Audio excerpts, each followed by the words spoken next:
This video is brought to you in collaboration with WoWhead.com. Hello everyone! Last week we covered the events of the Legion Fall campaign, and this week, to finish it all up, we're actually going to venture forth into the Tomb of Sargeras. Naturally, if you haven't done the raid yet and you still want to experience it for yourself, be warned, there are going to be spoilers ahead. Over 10,000 years ago, during the War of the Ancients, the Legion was working on a gateway to the twisting Nether within Sudamar's most prominent structure, the Temple of Elune. Grand Magistrix Alicent, she saw that the Legion did not have the best interest for the people in mind, and they formed a plan to sabotage their efforts. Alicent and her allies sought out the potent artifacts they'd gathered over the years. In particular, they knew that the Pillars of Creation, once used by the Ancient Keepers to shape and order Azeroth, they knew that those would possess the raw power that they needed to neutralize the Legion's portal. Just as the Legion new portal began roaring to life, the sorcerers channeled their magic through the pillars. They wove a great spell that closed the Howling Gateway and locked it within a set of unbreakable seals. The rebellious Highborne, they had no plans to actually join the Knight of Resistance. Instead, they used the Eye of Aman'thul to create their Night Well, which would nourish them and protect them as a massive shield was placed over their city, while the other pillars, they would eventually find their way to different locations on the broken shore. The War of the Ancients raged on and eventually led to the Sundering, which split the land apart, shattered nearly 80% of Kalandar's landmass, and it sucked a big part of the Night Elf land to the bottom of the sea, including this Temple of Elune. 824 years before the Dark Portal opened up, there was a massive battle between the Avatar Sargeras and the Guardian Aegwynn. She actually conquered the vessel that held a portion of the Titan's power and spirits, yet she was unaware that in her victory, Sargeras made use of her weakened state and infiltrated her body. She needed a place to store the remains of the Avatar, and after considering many locations to serve as the Demon Lord's final resting place, in the end she chose the ancient Night Elven city of Sudamar, the one at the bottom of the sea. When Alicent and her allies sealed off the gateway, they created a series of enchanted seals which would also negate nearby fell energies. Knowing that the Highborne seals would nullify whatever evil still lingered in the Avatar, she buried the Demon Lord's broken body within the sunken portion of Sudamar. Aegwynn hoped that Sargeras' remains would lie undisturbed there until the end of time. The spirit of Sargeras inside of her, it caused quite a bit of trouble, since he worked on pushing her away from the Council of Tirisfal, eventually leading to her abandoning Karazhan and making her Sanctum of the Guardian within the Tomb of Sargeras. When she decided to have a child to take over as her role as Guardian, the spirit of Sargeras just passed on to her son Medivh, who now not only had the incredible powers of the Guardian, he also had the Titan spirit inside of him. Under that influence, he made contact with the Orc Warlock Gul'dan. Sargeras wanted Gul'dan and his horde to come into their world and weaken it, so they worked on creating the Dark Portal and the first horde invasion could begin. Gul'dan was all about getting power, and inside Medivh's mind, he learned about the Tomb of Sargeras and all the power that was resting inside. Eventually, he decided to leave the horde to its fate. He made his way to the tomb's location, and he used his might to lift it out of the sea. Inside though, he found way more than he bargained for. When Aegwynn had imprisoned the Avatar, she had also imprisoned a number of his demon followers at his side. Most of these creatures were dead or barely clinging to life. The Guardian had believed that the tomb's enchanted seals, that it would keep them contained. That much was true. The demons, they would never have been able to escape the structure on their own. Yet over the millennia, some of them had fed on the Avatar's lingering power. At Sargeras' command, fully aware of the Orc's betrayal, the creatures leaped from the shadows to tear Gul'dan's followers apart.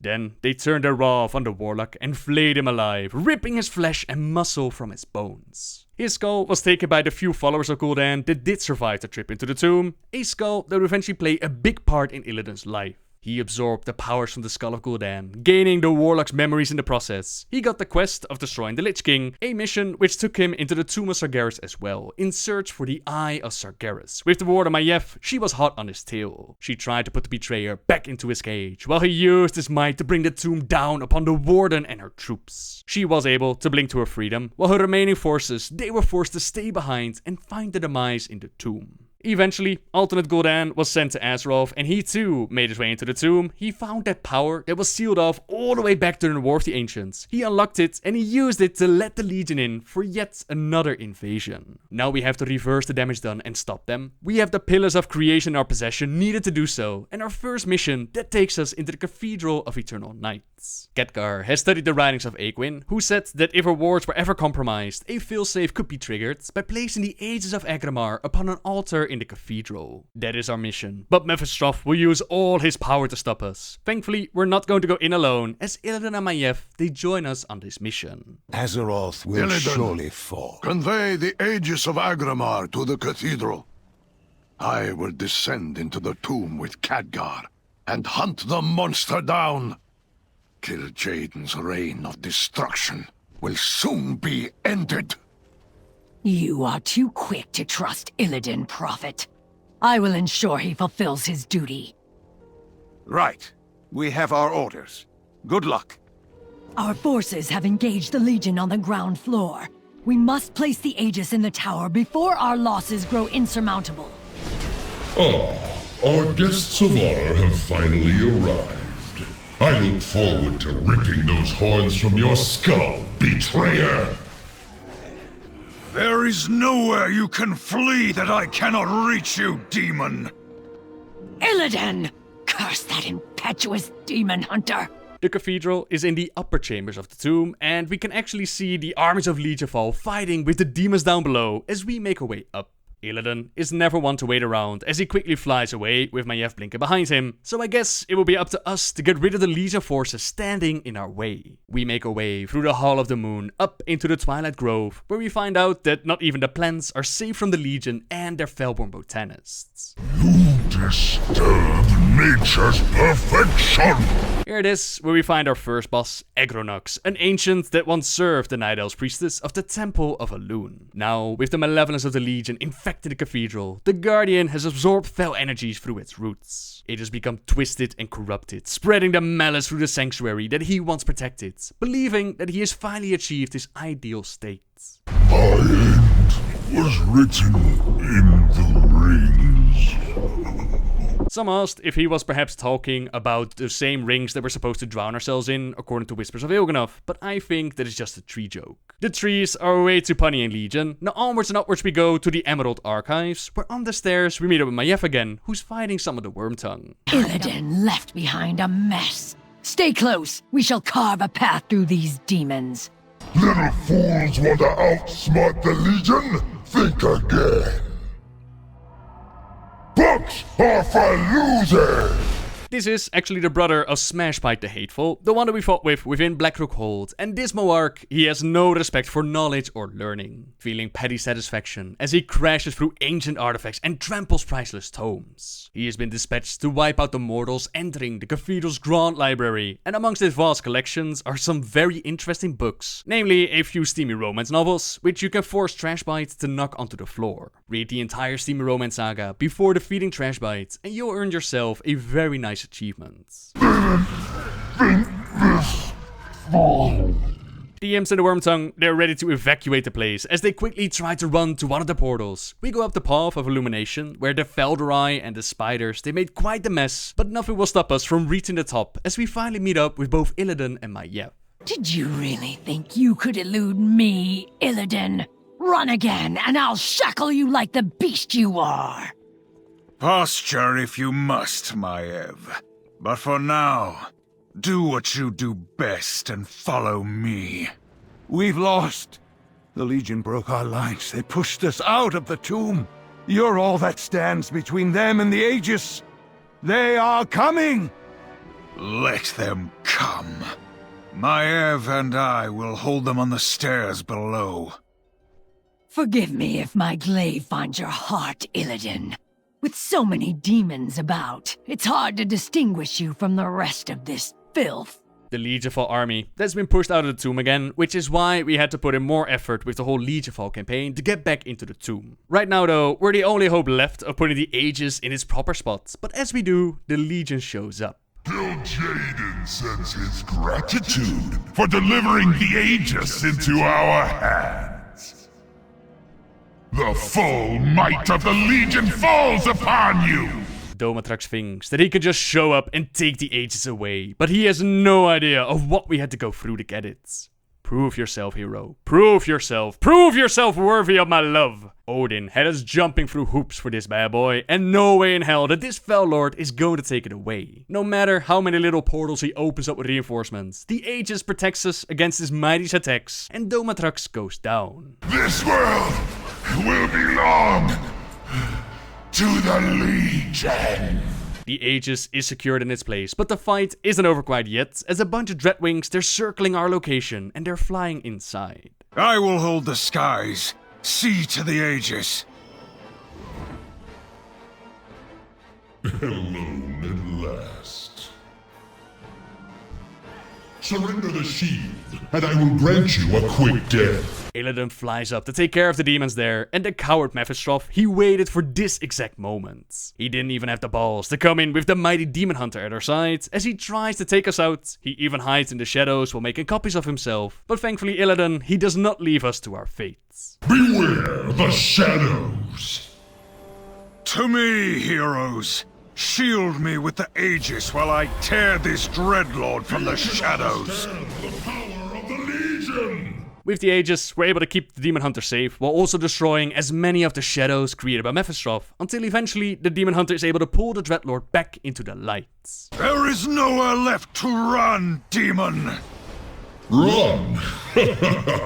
Fool! I have led you to the slaughter. The final victory What is this? will be The Guardian. In ages past, this shield defended the young world soul against madness and corruption. Today, it serves those who fight for Azeroth. I am Aegwynn, guardian of Tirisfal. I left behind this echo of my power as a safeguard, in the event that the wards I put in place to protect the tomb failed. Indeed, I sense that the Master of the Burning Legion now schemes to claim his prize.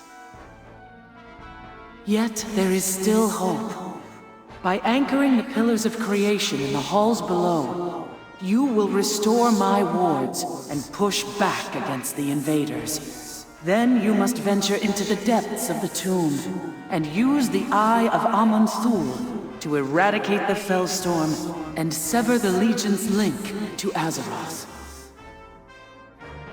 But the pillars alone cannot bring victory. Only a united army founded on strength and courage can conquer the Legion. When you and your allies are prepared for the final battle, my echo will return to aid you. The fate of Azeroth rests in your hands. Khaz'goroth will want to hear of this. It seems preparations are in order. It's interesting that the image of Aegwynn mentions that the Aegis was once used to protect the world soul inside of Azeroth, that Titan spirit that we have inside. So the Aegis has been placed at the top, and the image tells us that we must also place the other pillars in the halls down below, and then use the Eye of Aman'thul to eradicate the Fellstorm and sever the Legion's link to Azeroth. The Legion Fall campaign, that plays out until we're ready to head back into the tomb and drive the Legion from our world. Now a huge thank you to Preach and the entire raid that carried my little paladin butt through the tomb and allowed me to make these recordings and this video way in advance. It saves a lot of time not having to wait for LFR, and it was an absolute pleasure to take on this raid together. So Preacher, if you're listening, thank you so much, matey. Quickly! Bolster our ranks! We must push through! Leave none standing. If we fail here, Azeroth burns. Yes! Let them come! Their bodies will fuel the flames of their burning world! Fall back!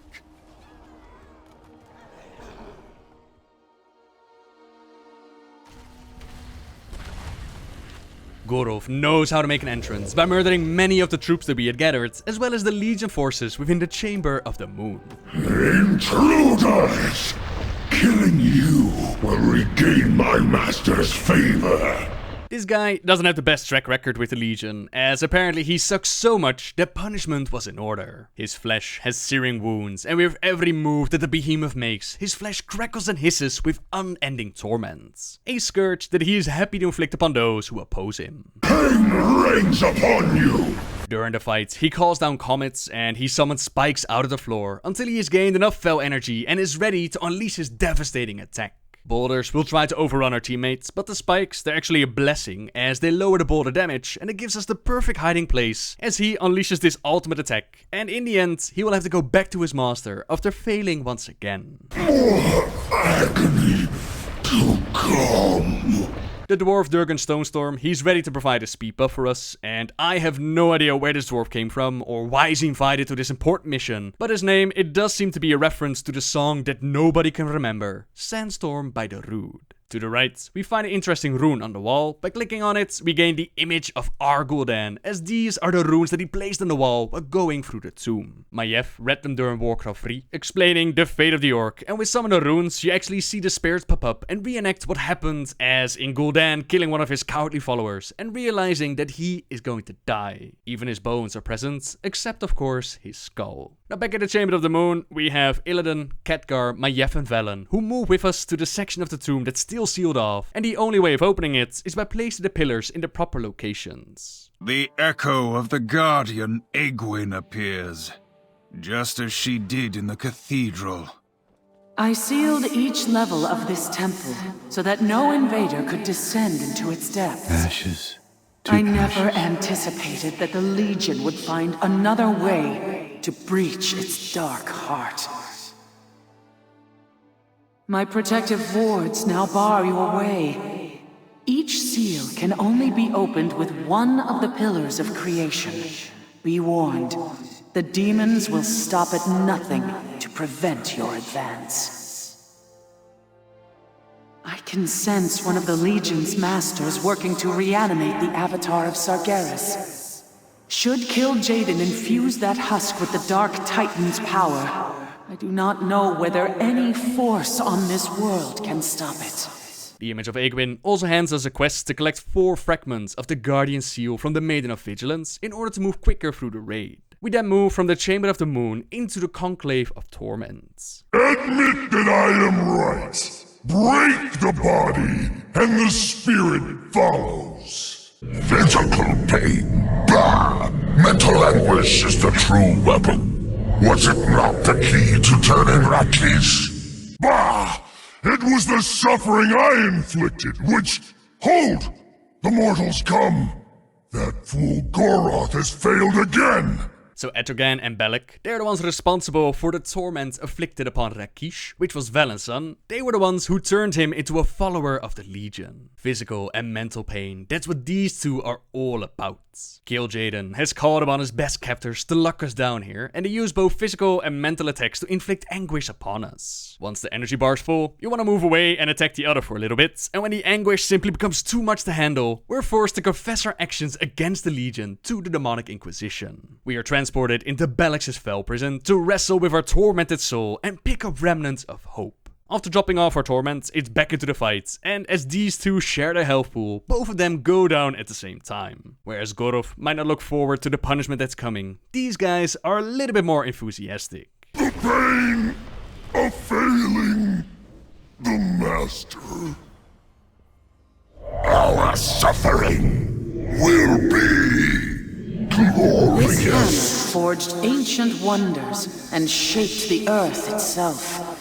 Today, it shatters the bonds of fate that seek to crush us all. The Hammer of Khaz'goroth is put in its proper place as we go back into the Chamber of the Moon, down into the hole that was created by Goroth. Few understood my use of the Naga to obtain the Eye of Sargeras, but it was a necessary tactic to secure the future of Azeroth. Let nothing stop you from doing what needs to be done. Down we go into the underground flooded caverns, where the Naga make an appearance, inserted the pillar that we took away. These fools bring the Tide Stone to us, just as our blessed queen foresaw. Slay the intruders. Take back what is ours. This sadly blows my speculation on the old gods and the Naga wanting us to put these 5 keys in their place, since apparently they're not so happy with us holding on to the Tidestone and they want it back for the glory of Azshara. Harjatan, pummel their bones to dust. Time to smash! Quiet, you mindless oaf. Kill Kill them! This Naga brute was trained from birth to demolish his enemies. Through a conquest of savage brutality, he gathered many cave-dwelling Murlocs who see him as a god. With a mere bar command, hordes of devout followers follow his lead and join him in this battle. He will say this line, which I was really curious about, like what does it mean? But apparently it's never been translated, yet it is something also said by High Warlord Nergentus within the Black Temple, so maybe just a random battle cry? Either way, we deal with the Murloc followers, we avoid the puddles on the floor, and if you want, you could use the Murgle horn during this fight to summon Elder Murkai and defeat him for an achievement. Murky, Old Murkai, Elder Murkai, it's becoming quite a lineup. Hard your tongue, fail, pretty queen. Useless beast! Why the queen was fond of him, I'll never know. We move from Harshatan's lair to the Abyssal Throne, with more Murlocs, tight skill Naga, eels and jellyfish in our way. And these jellyfish, they do some really annoying stuns, until we find the chamber where Mistress Zazine is waiting. The Tide Stone will be ours! She has spent a lifetime binding the denizens of the ocean to her dark will. With this power, she is Aqua Woman, as she summons a freaking massive fish across the battlefield. A fish that you do not want to be hit by. And she also has a whale that pops up on the side of the battlefield, trying to suck us in. But luckily, we can use the befouling ink spit out by Oceanet to make the whale go away. She was handpicked to watch over these flooded passageways and retrieve the Tidestone. But perhaps Azshara herself would have been a better choice, since the mistress is no match for us. Such a death is beneath me. From this stone flowed rivers and seas, the very lifeblood of Azeroth. Today, it washes clean the darkness that scars our world. The Tidestone of Golganath is in its place, and we move back to the Abyssal Approach. Up we go on the Sunken Stair, and here we encounter the quest that we had this week, the Dread Stalker, and I also checked out what other quests might be available. From what I could find, we also have Rayul the Fading, which is apparently a skeleton kind of creature, and far more interesting is one of the quests could be Naisha, the Night Elf that was with Maiev when Illidan decided to bring the tomb down on their heads. Of course, we haven't seen these quests live yet, so it's not 100% certain that they'll actually be there, but I'm very curious how that dialogue is going to go. It will be more interaction between Maiev, Illidan and Naisha. Further up into the Forgotten Approach, and we end up at the Terrace of the Moon, where Illidan, he does seem to remember what happened during Warcraft 3. An age has passed since I last walked these halls. I did what needed to be done, though at great cost. Be on your guard. I doubt the spirits trapped here will be friendly or forgiving.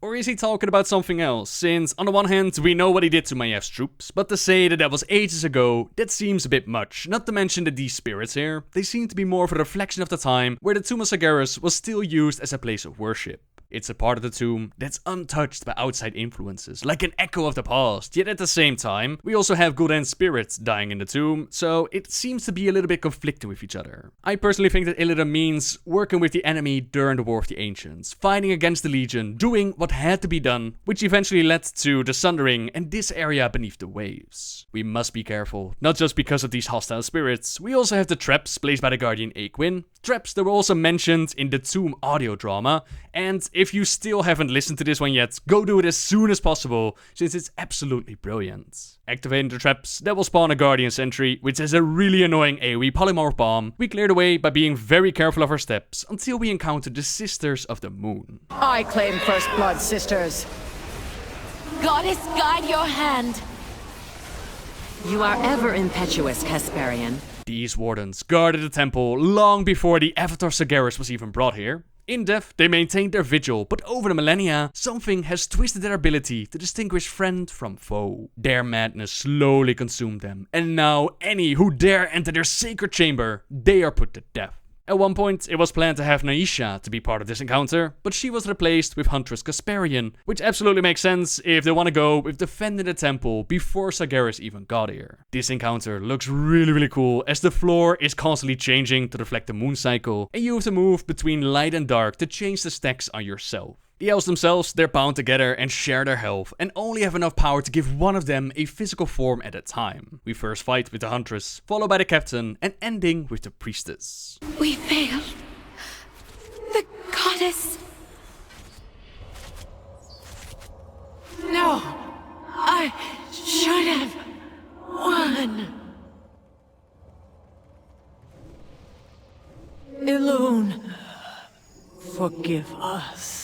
Next, our journey takes us through the Wailing Halls, where Torment the Priestesses and Spectral Guardians, Ghostly Acolytes and Eternal Soul Guards, they stand in our way. They sometimes pull you into the Spirit Realm, where orbs of light can be picked up, they increase our damage done, and the statue, it looks freaking awesome with the cracked face on it. And from the Wailing Halls, we move into the Befall Sanctum, where we find the Engine of Souls and a familiar Night Elf. We will reap your souls. This was once a sacred burial site for the Night Elves, but with the coming of the Legion, they have twisted it with the Engine of Souls. This foul machine draws upon the energy of the dead, twisting them into abominations. This fight takes place in both the corporal realm and the spirit realm, and within the spirit realm, we find the corrupted soul of High Priestess Jaina. Those that have read the War of the Ancients, you might remember her as the one who got killed by the Legion, and she then passed on leadership of the Sisterhood of Elune to Turan the Whisperwind. Somehow, her spirit ended up here, and with enough time passed, the host opens up and the desolate host comes out, who's ready to feed upon her suffering. Both realms can see and fight with the host, and together we bring it down. These tears of perfect beauty embody the dream of what our world could be. Today, they purify your hearts for the battle to come. The pillars of creation are in place. Return to the Cathedral, and I will reveal the ancient secret this temple holds. The elves built this temple upon a site of ancient power, a vault I believed would safeguard the husk of my fallen foe. But with his disciples' aid, the Dark Titan threatens to return to this world stronger than before. We will put a stop to Kil'jaeden's plan, Aegwynn. This time, we will not fail. Bold words, Khadgar. But victory requires more than courage alone. The armies of your alliance and horde had courage, before facing slaughter on the broken shore. The deceiver will turn your fears and doubts against you. Kil'jaeden hounded my people across the stars, but we are done running. He will pay for his atrocities against our world and my son. You're right, Illidan. Kil'jaeden and the Legion have defeated each of us in the past.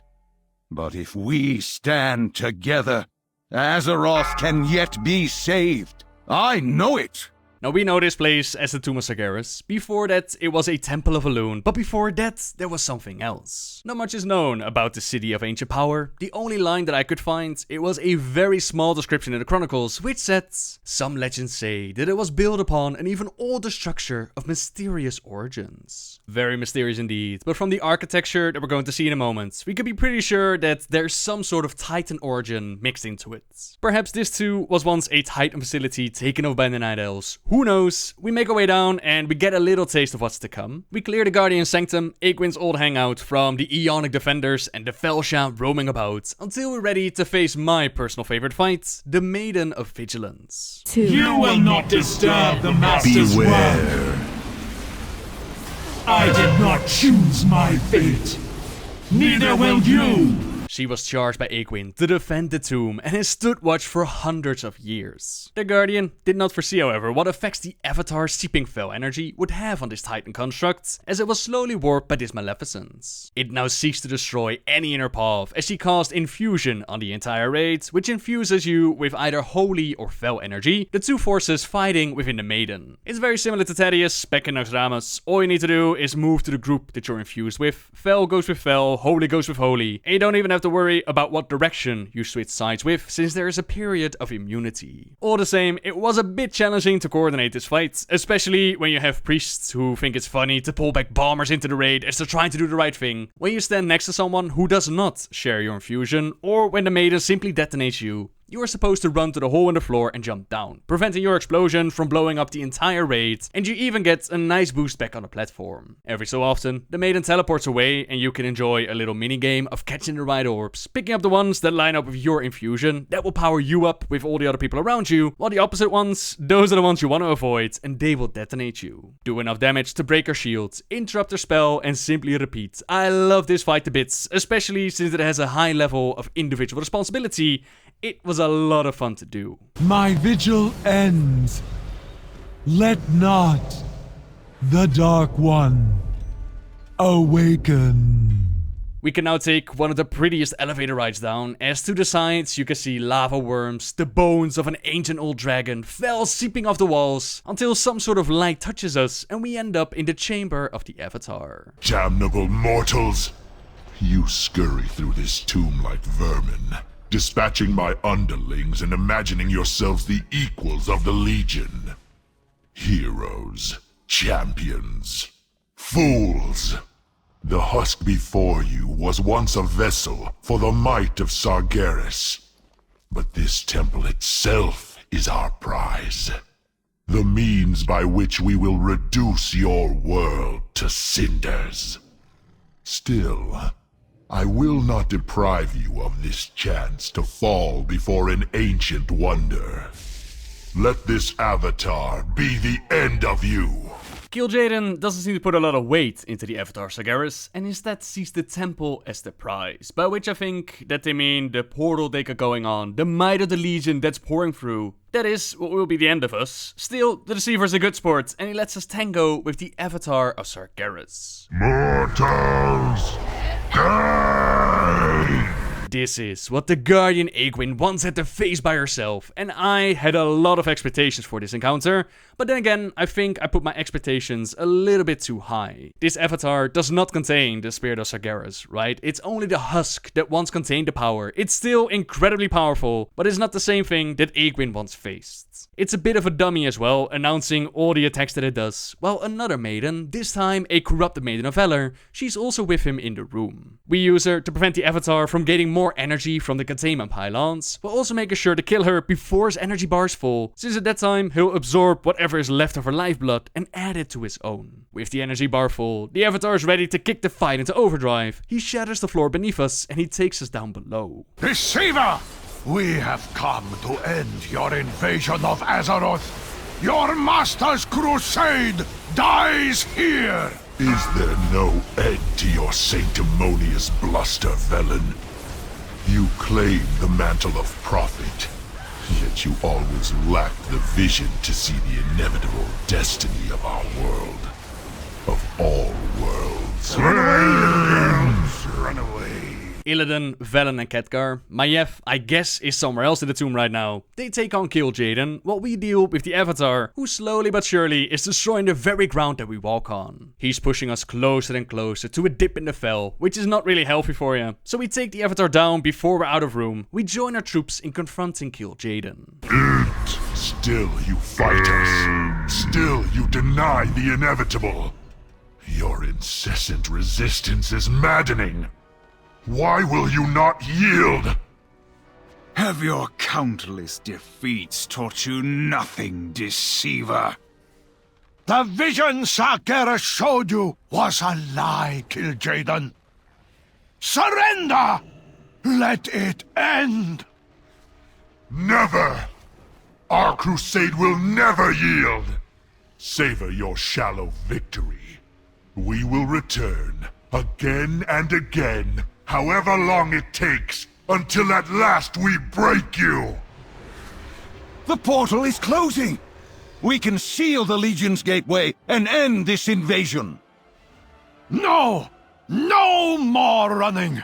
No more hiding! I must finish this! Felon! Stop! Sealing the portal buys us nothing, Archmage. Whether it takes a few years or millennia, the Legion will return. Over and over again, until too few of us remain to fight them. It is time to seize our fate.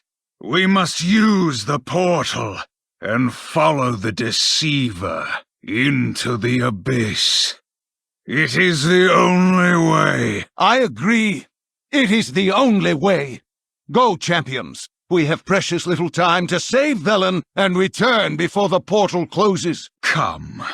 If we are to die in the Nether, we will take the Deceiver with us. I was told that there was some massive RP after the portal, so I quickly jumped in. But imagine Kil'jaeden going through the gateway, Felon quickly going after him, while Illidan, he easily convinces Khaz'goroth and they follow as well. I was checking the recordings to see if I missed anything, to see if he used the final pillar of creation, the Eye of Aman'thul, anywhere, but I couldn't see it actively used. I asked around on Twitter, and some of you suggested that the Eye was actually used to power up the laser beam that opened up the tomb to begin with, but I couldn't find any source to back that up. The Lost Codex was able to find a screenshot of the portal area in the Fallen Avatar's room, which does look a lot like the Eye was supposed to be used here as like a bath stopper for the portal. Just plunge it in there and seal off the gateway. But then we also have Khaz'goroth, who says that we have little time before the portal closes on its own. I don't know, maybe one of you knows exactly where the Eye went. Either way, we're here on Kil'jaeden's battlecruiser as it's shooting through the twisting Nether. On the ship, we have Fleet Lord Dominators, Editor Blood Mages, and even Felborn and Shadow Council Warlocks that make for the final troops to stand between us and Kil'jaeden. Meanwhile, Kil'jaeden and Felon, they're having a little Harry Potter moment going on as they try to work out the problems in their relationship. You hunted your own people, chasing us across the stars! Never again! It was you who lacked vision, who refused to see the truth of the Legion's inevitable victory. You lost faith in the light! Together, we could have resisted Sargeras and saved our world! Did the light save your son? Was it faith that shone in Rakisha's eyes as they closed for the final time? Or was it hatred for the father who abandoned him?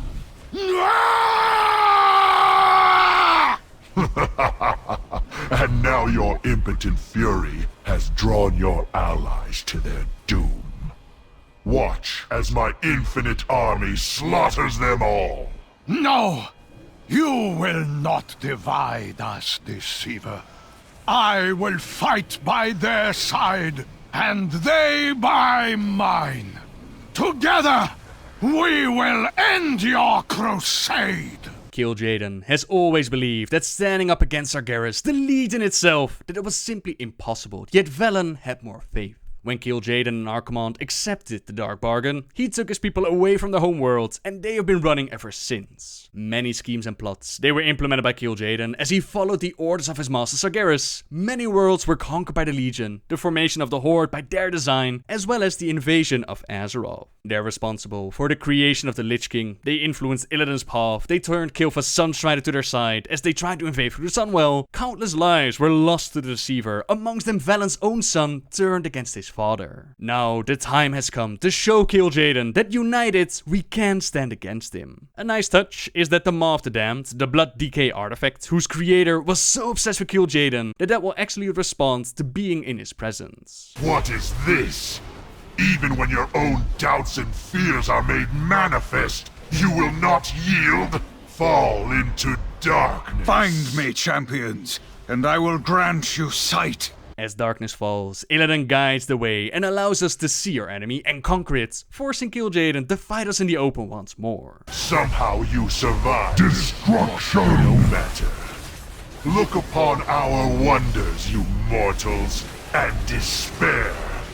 Behold the world that shall be your tomb! Argus, Give in. love it, homeworld. Let it take you. What have they done to you?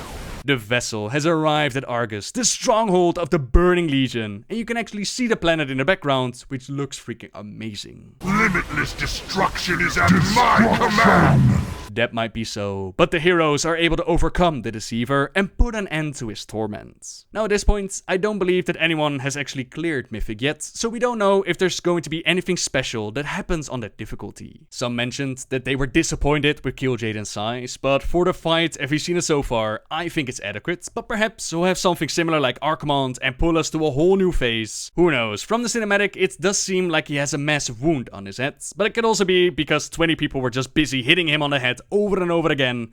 I have no idea, but I can't wait to see if Mythic holds anything special. fates are now one. Argus will be your tomb. At least we will have died fighting. Our war isn't over yet. Not while we hold the key to all worlds.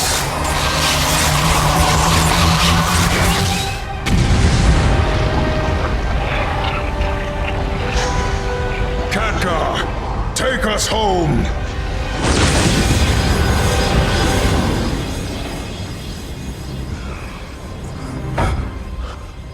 I was always envious of you. Your gift, your faith, your vision. I never believed that Sargeras could be stopped. Perhaps you will prove me wrong. Everyone, get ready!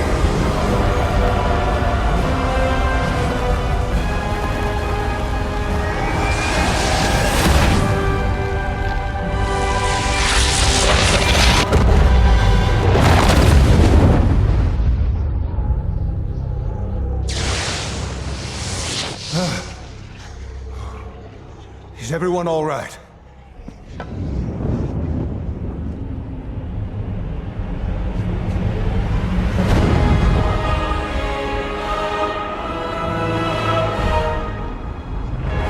What have you done? Sometimes the hand of fate must be forced.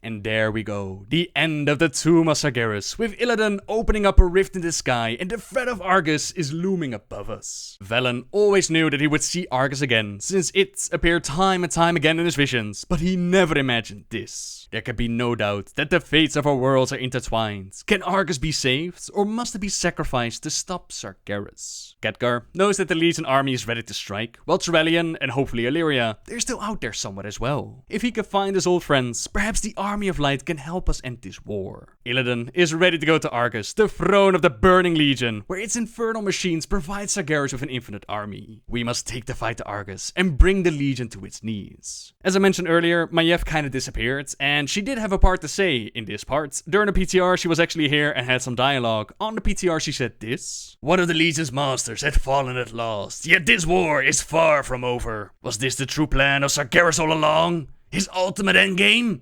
Or perhaps this is another's doing? Someone who has betrayed this world before?" Maiev narrows her eyes as she looks towards the sky. "I will be watching and ready." I've talked a bit more about the end cinematic in an individual video, and now of course the question is, where do we go from here? Argus, obviously, but we don't really know what's going to go down on that planet. It is in the teleporting distance, so the way of getting there is a lot easier, and I'm personally hoping to see a lot of Eredar Draenei architecture, which inevitably and unfortunately it will also have a lot of green FL influences. The question of who will be the end boss, that is still unanswered, which I really like. I like that they're keeping it in the dark, yet at the same time, there aren't that many big names left for the Legion to throw at us. Kil'jaeden was near the top of the hierarchy, so where do you go from there? This is all speculation of course, but I felt like Karr was a bit dodgy at times, yet his reaction during the cinematic as to what Illidan just did, I don't think he's an agent of the Legion. Felon was able to resist giving into the hatred. He did show fury against Kil'jaeden, but that touch in the cinematic, he didn't become consumed by it. Some suggested that he actually gave Kil'jaeden a vision of the future in that final moment, which is possible of course, but to me it looked more like him being the bigger man. Despite the millennia of torment, being able to touch his former co-leader once closer than a brother and be like, "It's okay, you go explode now, go with the light." Some also asked if Felon gave him the death touch and is Kil'jaeden truly dead now? I don't think that Felon put him out of his suffering. The explosion was already on its way and I didn't see any light influences. Is he truly dead? That is always hard to answer because they made the rule that they can only truly die within the Twisted Nether or on a Fel-infused planet. But the rule, it's very vague and often not followed. I think the story that they're trying to tell is that both Archimond and Kil'jaeden, despite one's light dying out on Draenor and the other being in orbit of Argus, I think they want them to be dead. That is the story. So no Khaz'goroth, no Felon as an end boss. Now I've also heard Illidan's name pop up after he opened up this rift and pretty much accomplished what Sargeras always wanted to do. And I'm not saying that it's impossible, but I am saying that it would be an absolute waste. Why go through all the trouble of bringing Illidan back in a somewhat redemption story, including the vision of the future in the Illidan novel, only to turn around and be like, yeah, he's the end boss again. Remember how we said that it was very naughty that you killed him at the top of the Black Temple? Now it's a good thing to kill him. Go nuts, go grab some loot.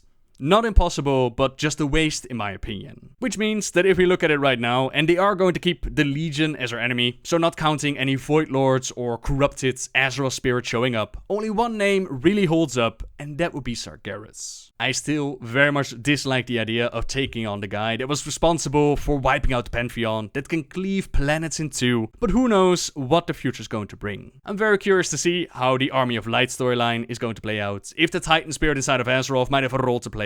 And how about them old gods? Have we now turned the 5 keys to light their path? Was Khaz'goroth the Lord of Ravens? At the out of her third death, she ushers in their coming. And 3 lies will the Boy King offer us. Still plenty on the horizon, but I also really hope that they're going to spend some more time on building up new characters and storylines, since now that Kil'jaeden is gone, there really isn't that much left. But hey, that might be a good topic for a different video. And of course, as I finished up this video, Blizzard decided to drop patch 7.3 on the PTR, which means that we have the dungeon and raid journal descriptions and a lot to talk about. Stuff that I'm not going to cover in this video. I'll probably upload a VOD of the PTR stream, and then of course we'll talk about it when it's actually live.